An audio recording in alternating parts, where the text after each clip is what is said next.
Hello, thank you for joining me here today on the podcast Blogging for Profits. My name is Angela Brooks, and you can learn more about me at angelabrook.com, where I can help you create freedom in your life without losing your mind. I talk about easy systems that work in your busy life and generate growth in your network marketing opportunity.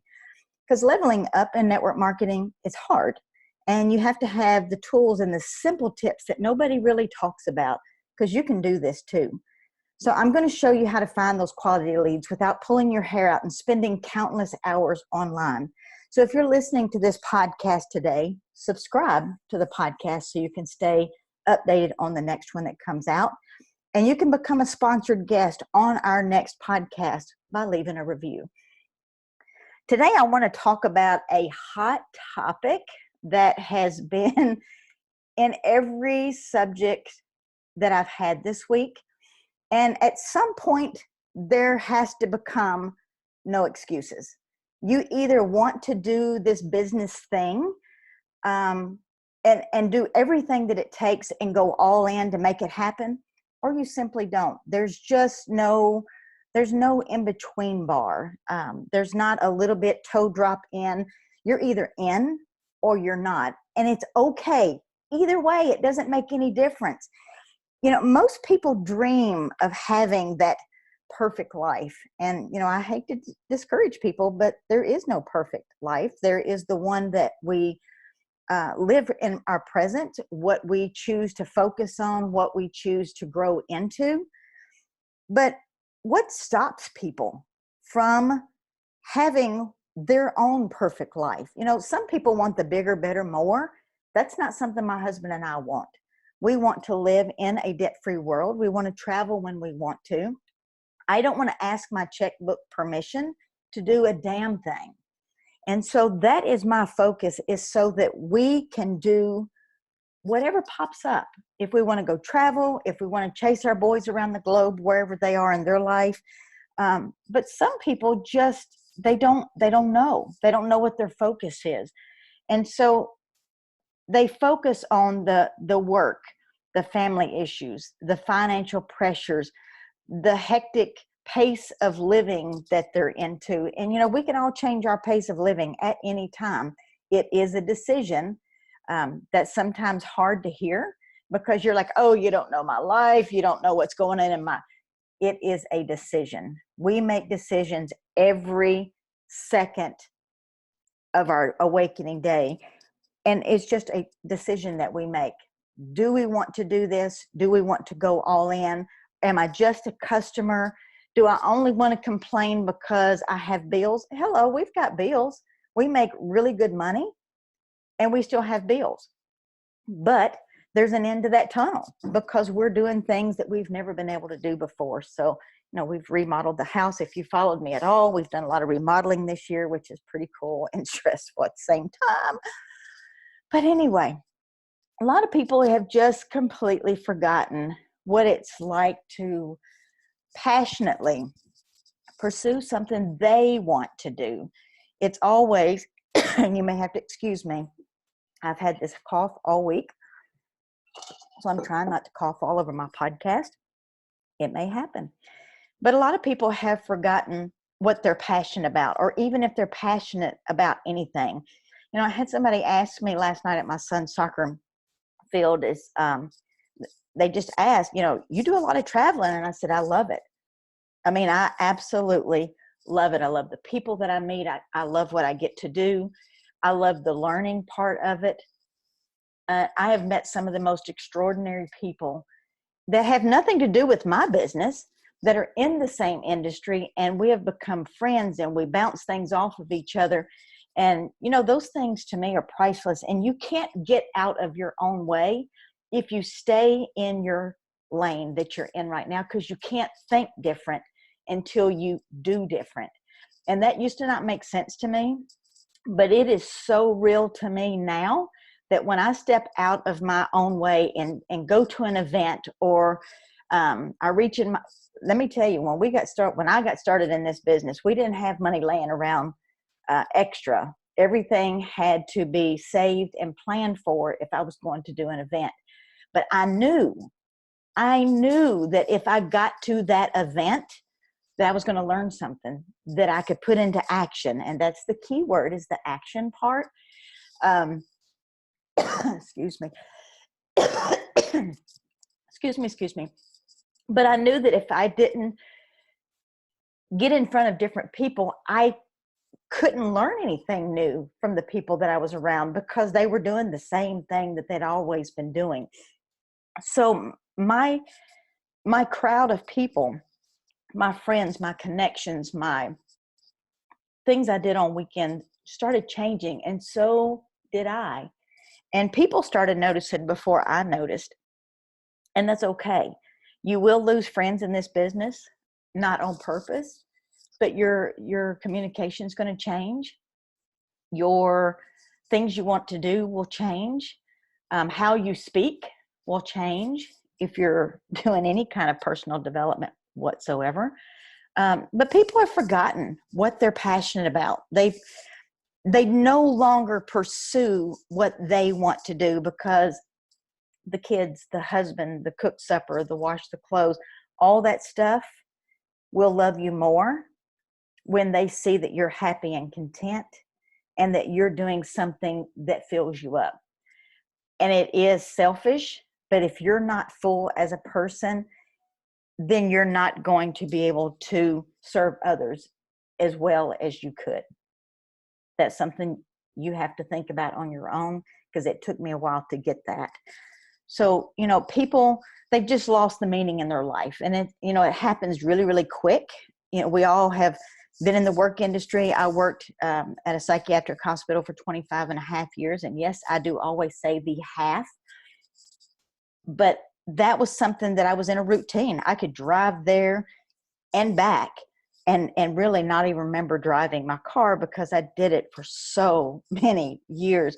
I could clock in, I could clock out, I could do my routine every single day without batting an eye. We get into these routines to where we just lose the meaning of life. And I got to the point, I was like, surely there is more to life than this routine, because it was so boring to me. I just like, oh, help me. But we get into that, and it happens. We all do it. Working that job. There's people that work a job they absolutely hate. The girls that I used to work with, I read their posts on Facebook all the time, talking about what a horrific night it was, telling them how short of staff, how they are so disgusted with the place that, how it was run. It was bad when I was there. I worked my way out of it, because I knew I didn't want to stay another 5 or 10 years in that mess.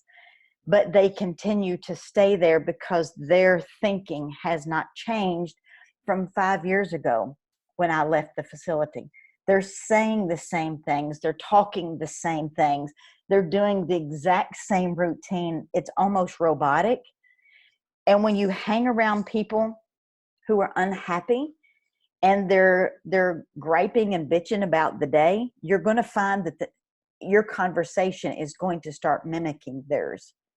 And when you notice that your conversation stops having feedback in with that conversation, then you'll know you're starting to change. Because I stopped going to lunch. I stopped meeting people for dinner. I stopped hanging out with certain people on my lunch breaks and things like that, because I didn't want to hear that kind of conversation.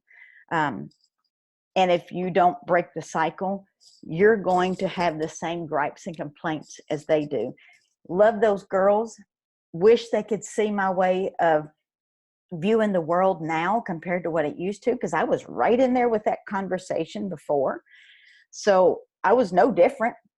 I was just like my peers. I was unhappy. I was miserable. I was doing something every day that I didn't enjoy.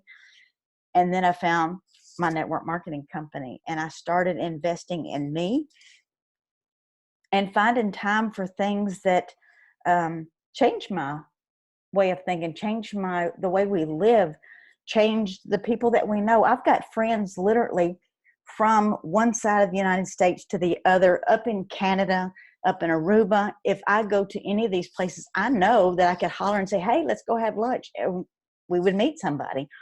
I've done it in Vegas. I've done it in Washington, state. I've done it Washington, D.C. It's pretty fun when you can go to any state and know somebody, or it is to me. It may not be to everybody. But, when we start finding time for, some people like a lot of friends around them. I like my circle small and tight because as I get older, I don't need big circles. Small circles are perfect for me. But, whatever it is that you like to do, your church, your fun, your self-care, of course, there's no bandwidth for any of that. Worst of all, people just simply don't have a plan to move forward and getting what it is that they want. And I think that's the saddest thing of all of it, is people just don't know what it is they want, or believe that they can, or think that they're good enough, smart enough, or I'm too old, or I'm too fat or too thin, or any of those things. So I was listening to a new friend of mine. His name is Fraser Brooks, and this dude is on fire. He's from Canada, and he teaches network marketing from a perspective of a kid who grew up. I call him a kid. He's in his late 20s, early 30s. And his parents grew up. He grew up with parents who were in network marketing, highly successful parents. He's been to the meetings. He's been to all of the conventions. I mean, that's just what he did, is he went along with his parents. He never wanted to work in the industry because it just wasn't appealing to him until he got his first job. And he, put in his 30, 40 hours, whatever it was. And they gave him his paycheck. And he was like, is that all I get? And it was like, that's it, son. So he went home and he talked to his dad, and he's like, this is what I got for an entire week's worth of work. And he's like, yes, that's normal. That's what you'll make. And he's like, but you make this amount of money. And he said, but I don't have a normal job. So I talked to a friend of mine last night that I have talked in and out of conversations with her probably over a span of maybe 5 years, literally, if not maybe longer, because I've been in this for 9. Because she is such a people person. There is no stranger around her. She knows loads of people, loves to talk, loves to engage with people. She just wasn't ready. And that's okay when people aren't ready. But the follow-up in this industry is almost non-existent. So therefore people struggle. And I hear the words all the time, I can't do this. I don't know how to make people sign up. Well, we don't make people sign up. We show them the value and we show them what we offer. They make a decision. Just like you make a decision whether you're all in, when the excuses stop and you decide that you're all in. It's the same with your customers and your new business builders. They make a decision. And standing at a soccer field last night, her and her husband joined the team. And I didn't go after her with a sequence of special words with a magic wand that you sprinkle dust over them and all of a sudden, poof, they just come in. It was over time of building that relationship and the follow-up and letting them see what I do, because I post a lot on Facebook when I travel for a reason. And I put all my pictures in a picture album on Facebook so that all of my pictures are in one nice little place, and I give it a title and where I'm at and what I'm there for, so that people can follow my journey. If people can follow your journey, whether it's pretty, messy, straight or crooked, it's going to be crooked. It ain't going to be straight, no way. But let people follow your journey and they're going, oh, if you can do it, I can too. And so that is how people relate on social media, because attraction marketing has truly made people lazy because they think that they don't have to do the follow-up, or they think that they don't have to ask the question. Here's my other one. You can't get a yes if you don't ask the question.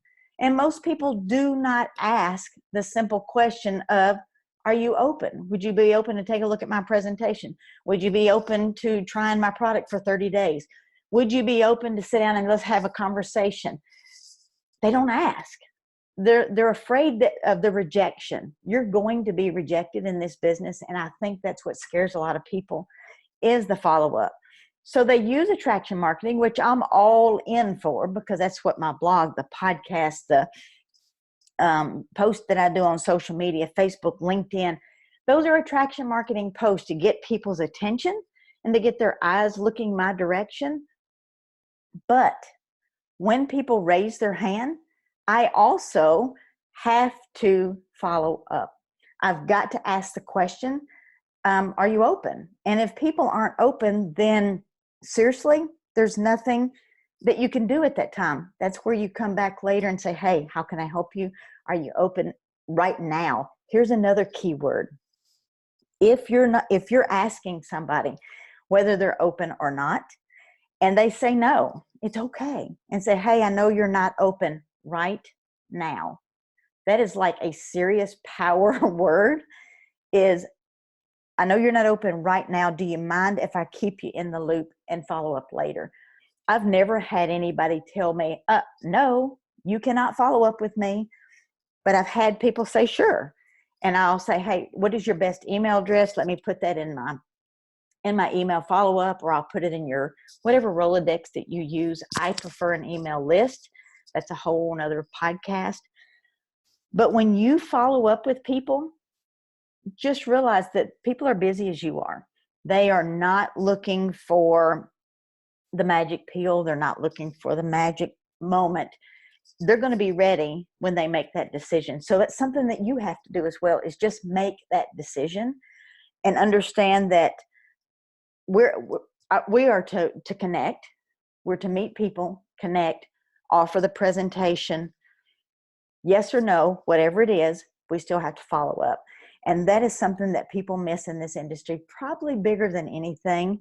I've got a gal that has been wanting to order products from me for literally 3 years. 3 years. She tells me the same 2 products that she wants.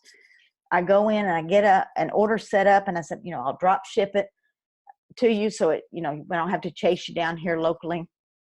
She backs out at the last minute every single time, but she tells me she wants them.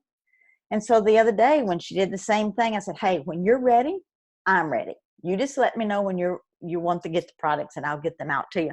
No rush, no worry either way. And I go on about my way. Eventually she'll order, or she'll go get it from somebody else. It doesn't matter to me either way. But the follow-up is, I'm going to keep tapping into her. And I put her name and email in my email list so that she gets emails from me periodically, and I'm staying in front of her. So in this whole podcast, my point behind it is, at some point, there has to be a place in your mind, not in mine, in your own mind, where there are no excuses. You either want to do everything it takes to make it happen, or you don't. Both of them are okay. You just have to make that decision. Attraction marketing makes us lazy because we want to use social media for everything, but we still have to have that communication. We've still got to have that relationship building. We still have to ask the question, are you open? Are you open to taking a look at my product? Are you open to watching this video? Would it be okay if I follow up with you, since you're not open right now? That word right now, it gives people an out, so that they don't feel like they're being pressured. It's like, I know you're not ready right now, but is it okay if I stay connected with you and just kind of keep you in the loop of what I'm doing? Absolutely. People like to know they have options and choices. So that is all I have on today's podcast. I hope this is helpful. Don't forget to subscribe to the podcast.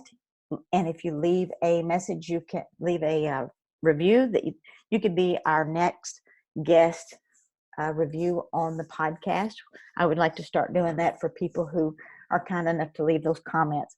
So again, this is Angela Brooks from AngelaBrooks.com, and I will see you on the next podcast, Blogging for Profits.